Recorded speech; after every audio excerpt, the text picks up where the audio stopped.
High বন্ধুরা, আর রাতের dinner নিয়ে বসে পড়েছি, ডিনার সাজিয়ে। ঠিক আছে, আর ডিনারটা সাজিয়ে যখন বসে পড়েছি তখন না দেখালে তো চলবে না। আর স্পেশাল হলে মানে স্পেশাল বলে কথা। এই দেখো, আজকে করেছি জোয়ান দিয়ে পুরি।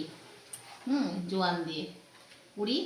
একটু হয়ে গেল পুরিগুলো, একটু মানে ফোলাটা ফুলেছিল কিন্তু হয়ে গেল, একটু সময় হয়ে গেছে বলে। আর সঙ্গে রয়েছে এই দেখো, কি নাম তরকারি, আলু কি খেজবানি।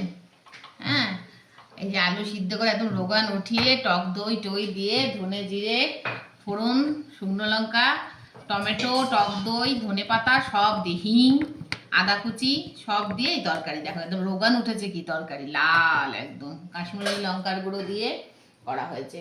দারুণ লাগে তরকারি, অনেকদিন পর বানানো হলো। হেভি হয় তরকারিটা, পুরি দিয়ে খেতে না অসাধারণ লাগে, জাস্ট জাস্ট কোনো কথা হবে না। তাই এই তরকারিটা আগে করানো হয়েছে একদম গরম গরম। আর লাস্ট পাতে রয়েছে এই যে একটু মিষ্টি।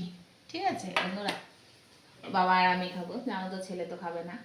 তাই এই আজকে রাতের ডিনার দেখিয়ে দিলাম তোমাদেরকে। হোলিতে প্রথম হোলির দিন রাতের ডিনার এটা।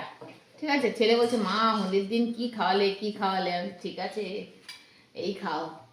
তো আজ যেহেতু মঙ্গলবার সেহেতু আর পূর্ণিমা, তা ঠিক আছে বন্ধুরা, দেখিয়ে দিলাম তোমাদেরকে রাতের খাবার কীরকম কি খাচ্ছি সেটা। আর দেখা হবে খুব শিগগিরই আবার নতুন একটা ভিডিওতে। আর তো বিশেষ কিছু বলার নেই, তাই আসি, শুভরাত্রি।